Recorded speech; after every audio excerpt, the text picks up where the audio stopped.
This is QTV Nightly News. I am Amudu Gajaga and thank you for joining us. And here are the main news headlines.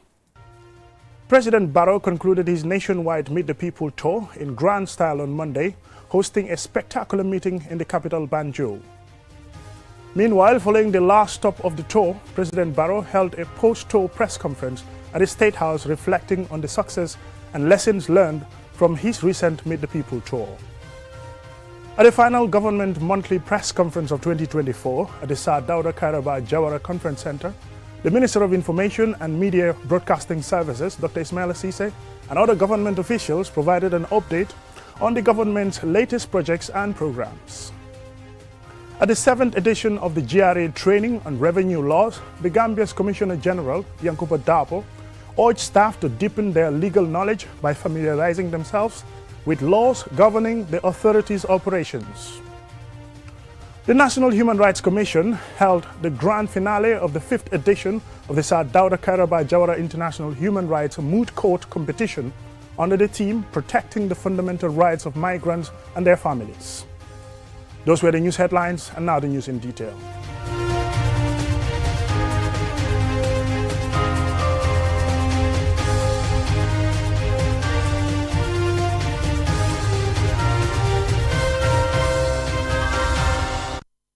Welcome and thank you for joining us. This is QTV News.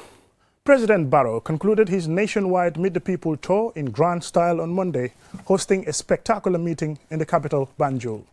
Thousands of residents gathered at the tour's final destination, where the president addressed a range of concerns and promised concrete action to empower the capital's residents. Usman Jatter has more.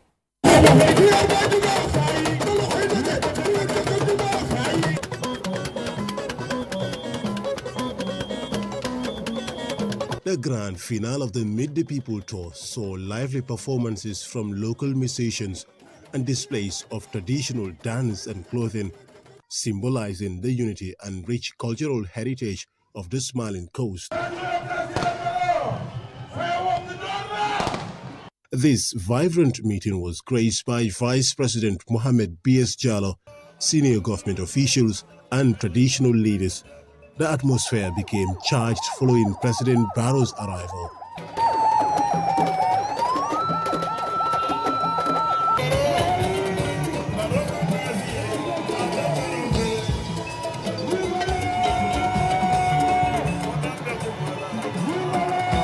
Several speakers, including Abdulaziz Gay, the Deputy Mayor of Banjul, Lady Councillor Aissatou Jobe, and Abdullah Njai, the National Assembly member for Banjul Central, all praised and expressed gratitude to President Barrow for rehabilitating the capital's road infrastructure and sewage system. However, they also called on the president to empower the capital's youth through business opportunities, upgrade the KGI football field, regulate the capital's high cost of rents, which many blamed on middlemen who sometimes request payments in foreign currencies.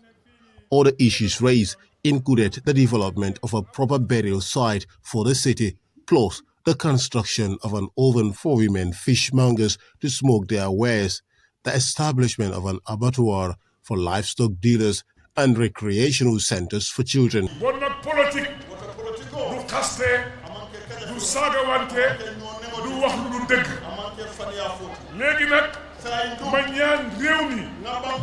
Stop these audios. Hamad Nkeba, the Minister of Lands, Local Government and Religious Affairs, advocated for peace and public discipline on social media. He also called on ministers to work in the best interest of the country by supporting the president's agenda. Addressing the meeting, President Barrow expressed happiness at having transformed the capital's infrastructure.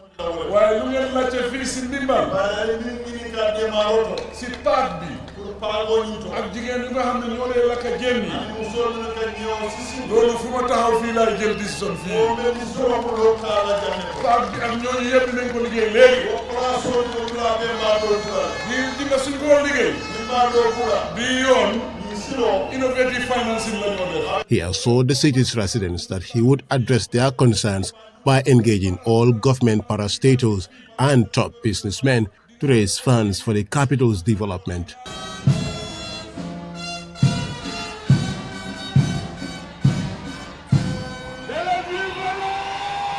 Osman Jata reporting for QTV News. Following the last stop on the tour, President Barrow held a post-tour press conference at the State House, reflecting on the success and lessons learned from his recent Meet the People tour. Osman Jata again.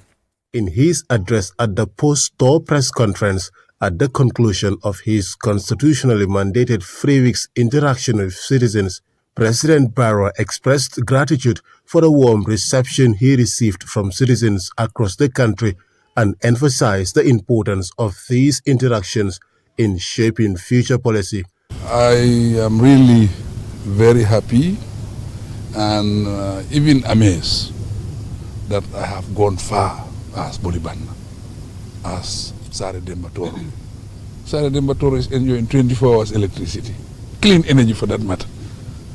These are things that, these were just dreams that we are thinking. We never thought that it will happen. But we assure you that all these projects, we will continue to follow up, we will continue to put pressure so that we complete the projects. The president further advocated for the support of every Gambian, including the opposition, to support his government's agenda to register rapid development in the country. I am the head of state of this country, but the Gambian people are my partners. They are my very important partners. I cannot do it alone. I need the support of the Gambian people. Whether you are opposition, whether you are government, whether you are NPP, we need everybody to support. I am seeing light at the end of the tunnel, but everybody has to push. Responding to the questions regarding the high cost of living, President Barrow described this as a global problem and also unveiled his government's ongoing efforts to address this. How do we remedy the situation? We have to do farming. We have to go into agriculture. We have to modernize agriculture. We have to go in for industrialization. This is the way we are thinking. And I think you have seen Hamidou Dia is doing very well. Mohamed Dia is also involved. And we have other investors who are also ready to partner with government to produce rice in this country. We are producing enough groundnut. We are producing enough coos. We are producing enough maize. The one that is now lacking behind is rice production. And rice, why it is important? Because it's our staple food. We eat rice every day. President Barrow also addressed this year's poor groundnut season and the upcoming countrywide assessment of groundnuts before purchasing it from farmers. This is not a matter of guessing. No, you don't guess in this. We try to make sure that we do all the assessment possible. Because no, it's not all the groundnuts that are not good. Some are good, so we will do a good selection. The best ones, we will make sure that we use them next year for seeds. But I assure you that there will be a comprehensive assessment because we are very concerned about the farmers. As the tour comes to an end, the President's Meet the People tour initiative has proved to be an important exercise in understanding the real needs of Gambians and reaffirmed the government's dedication to creating a more inclusive, developed and forward-thinking nation. Osman Jata reporting for QTV News. At the final government monthly press conference of the 2024, held today at the Sadauda Kairaba Jawara Conference Center, the Minister of Information and Media Broadcasting Services, Dr. Ismaila Ceesay, and other government officials provided an update on the government's latest projects and programs. Loli M. Camara covered the briefing and filed this report. Among the key developments mentioned were the ongoing road projects set to transform transportation in urban and rural areas. According to the Information, Media and Broadcasting Services Minister, Dr. Ismaila Ceesay, several major new highways are under construction. Some are already finished to ease congestion and improve the flow of goods and people. Additionally, he said the government is expanding its electricity grid to ensure citizens can access reliable power supply. Starting with the security situation, the country has been very stable compared to other countries in the sub-region. Politically, it's been a very stable political environment. These are facts. This is backed by empirical evidence that one of the most stable countries today, politically, socially, it's the Gambia. When it comes to delivering social services as well, the government has been doing extremely well. When it comes to electricity, really the rural electrification process is ongoing. We've had an enormous expansion of electricity, to the extent that the figures tell us that from 2017 to date, 203,000 meters have been deployed, compared to 193,000 from independence to 2017. It means that the government's vision to ensure that every community has electricity is going very well. Babu Karjo, Permanent Secretary at the Ministry of Finance and Economic Affairs, also updated the gathering on the country's economy. Our growth rate for 2024 is forecasted to be about 5.7% in 2024, over compared to 4.8% in 2023. The economy is improving and stable currently as we speak. If you look at inflation, inflation is also trending downwards from 18.5% in 2023 to about 10% for the past 2 months, that is September and October. Inflation has been stable around 10%. Dr. Abdul Karim Jallow, Director General of the Gambia Information and Communications Technology Agency, provided an overview and timelines of the ongoing digital transformation. In terms of timeline, the MyGov, which is the automation of the passport application, driver's license, ID card, business registration, and birth certificate, that pilot process is on, and we even want to have the first pilot testing by the end of this month. Officials also addressed some alleged misinformation surrounding the government concession agreement for building a new bridge. PS Job took the opportunity to provide clarity. What the agreement stipulates that within the radius of 50 kilometers, we cannot build a bridge. This is an arrangement that government is also benefiting from. Government has 12.5% stake in the SPV that has been created. And the partner that we are dealing has 87.5%. You also don't want to build something that would actually undermine the revenue generation that eventually comes to government. So it stipulates that within a radius of 50 kilometers, until they recover the investment that they have, either 15 years, within the 15 years, or within a space of the 25 years. Journalists also asked questions in connection to the updates.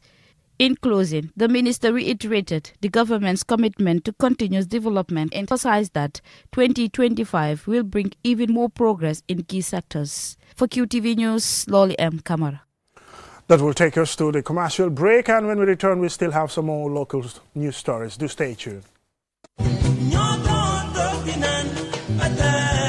fii mooy fan fii mooy Inessa di place bi nga xam ne moom la ñëpp taaw place bii bépp xeetu ataaya bu baax rek bu dugg see ci dëkk bi xamal ne fii rek la am Barrow ga bii neex na lool saf na ba pare tamit nag am gu bu neex boo ko naanee rek da ngay kontaan ci saa si añ ba suur ba gëreesal li nga lekk jëndal baara ataaya bii ndax moom la ñëpp taamu gis nga sama client bii ataaya bu neex bu ne moom laa koy njëkk a jox ndax moom kat ataaya bu neex rek lay wër Barrow ga bii mooy warga bi gën te moo gën a saf kon nag ràññee leen ko bu baax kon daw leen gaaw ca Banjul foofu ca Inessa di place bi nga xam ni foofu rek nga ko mën a amee wholesale wala retail mu ngi foofu ci boori court house bi foofu ca Banjul wala nga daw ci bépp marché bépp supermarket bépp boutique fépp foo dugg rek di nga mën a am baara warga bii nga xam ne moom la ñëpp di wër tey baara warga moo dàq ci warga yi man maa ngi ci moom ndax su ma maree ataaya moom rek lay naan.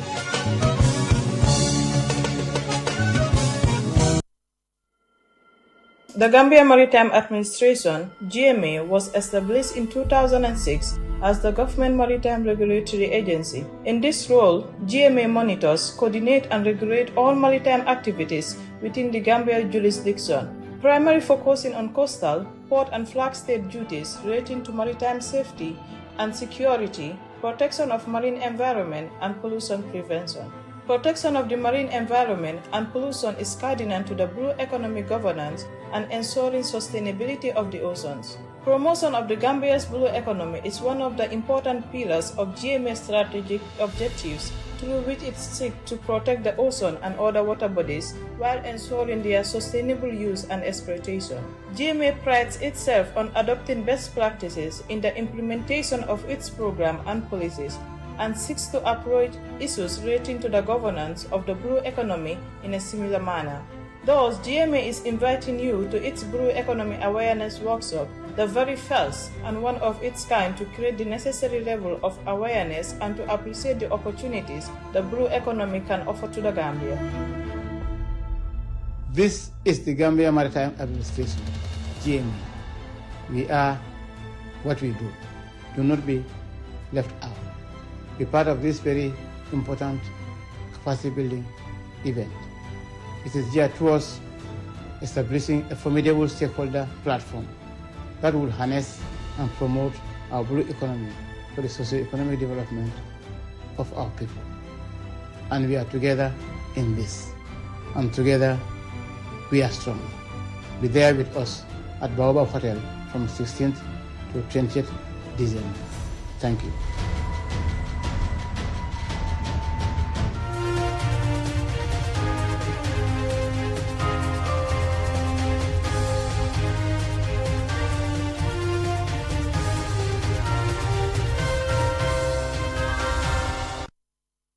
Welcome back and thank you very much for joining us. This is QTV News.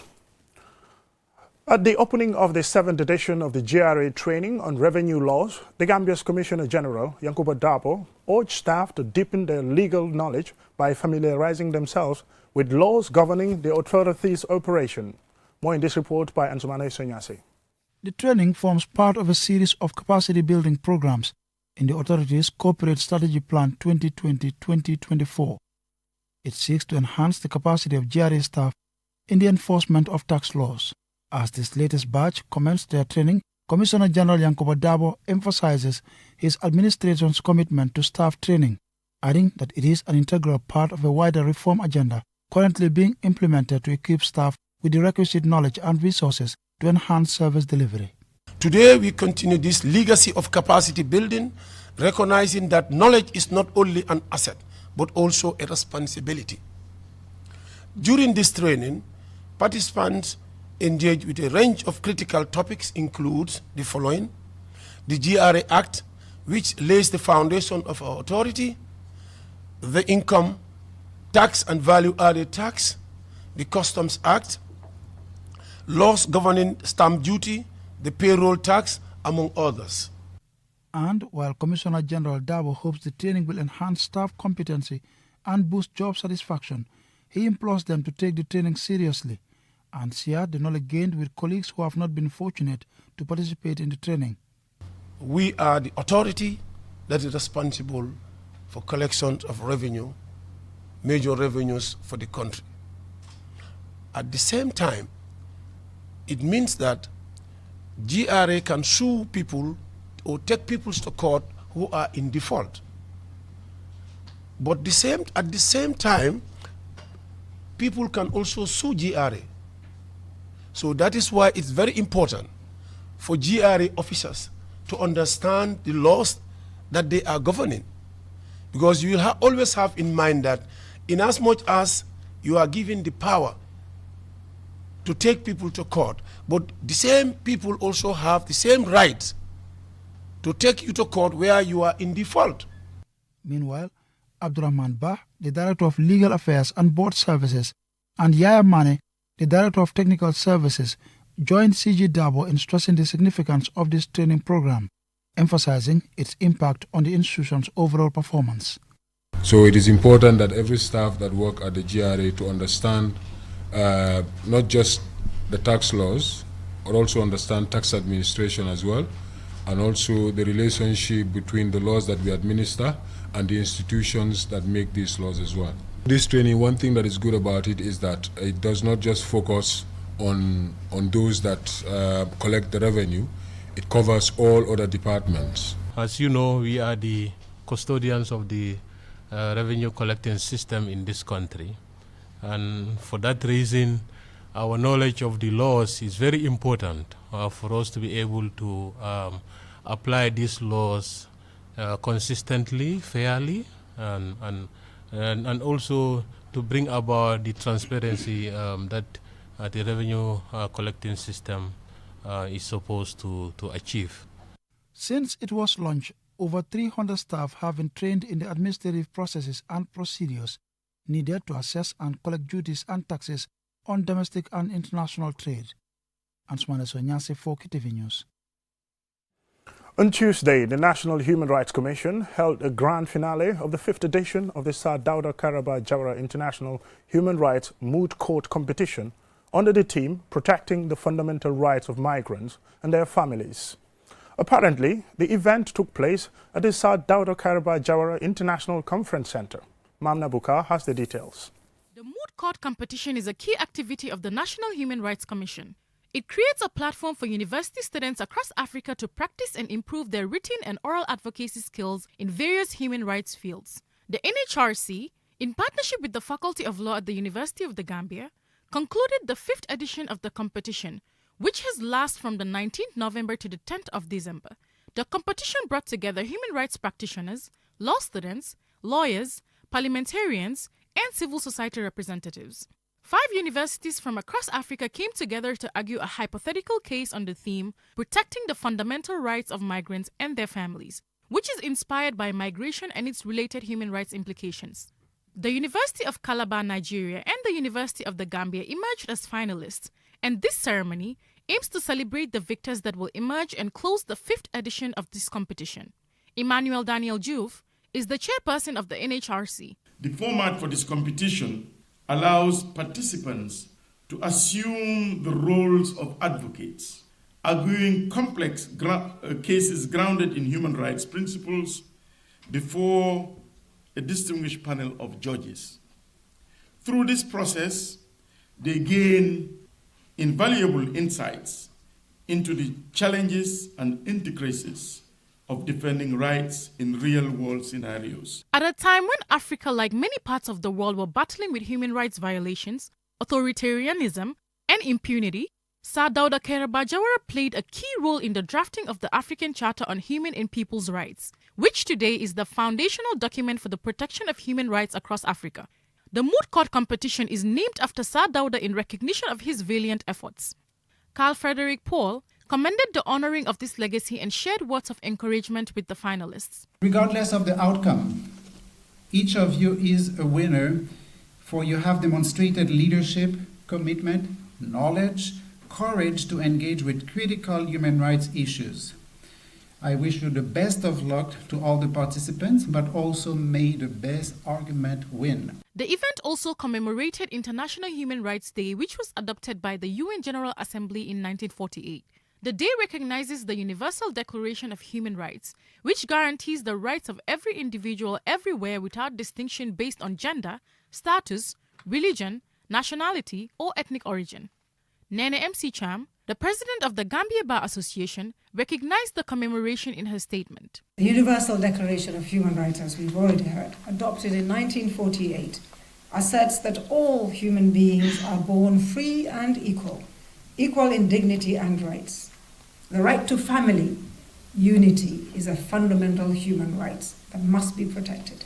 Yet stringent immigration policies often result in the separation of families, causing profound emotional and psychological distress. Robust legal framework and enforcement mechanisms are therefore essential to safeguard their rights. The 5th edition of the Moot Court competition will end with the final presentations of their arguments by the University of Calabar and the University of the Gambia to a panel of judges. The chosen winners will be celebrated and presented with an award to honor their achievement. Mamna Buka, reporting for QTV News. Peace Corps The Gambia inaugurated another cohort of the United States Agriculture and Health Corps volunteers at a colorful ceremony at Kiang Masembe in the Lower River region. Our regional correspondent Bakari Balde attended the ceremony and he filed this report. After 10 weeks of intensive pre-service training in local languages and Gambia culture and traditions, these 11 Peace Corps volunteers are ready to serve for 2 years in the agriculture and health sectors in various communities in the North Bank, Lower River, Central River and Upper River regions.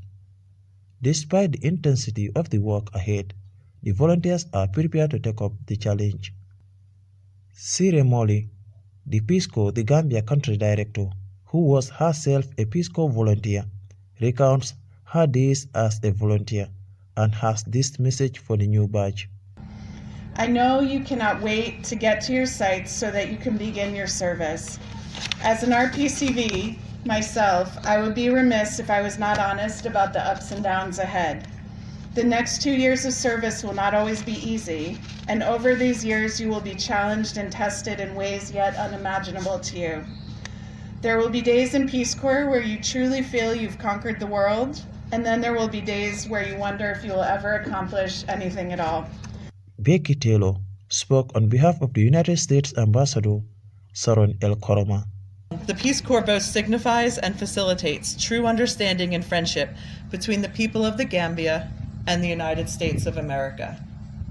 Our Peace Corps volunteers are shining examples of the spirit of volunteerism and community service, which has long been a defining characteristic of American society.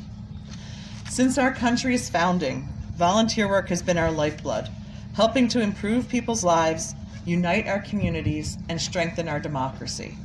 Mustafa Drame, the Director General, Department of Agriculture, representing the Agriculture Minister, outlined the mutual relationship between the Peace Corps Office and the government of the Gambia.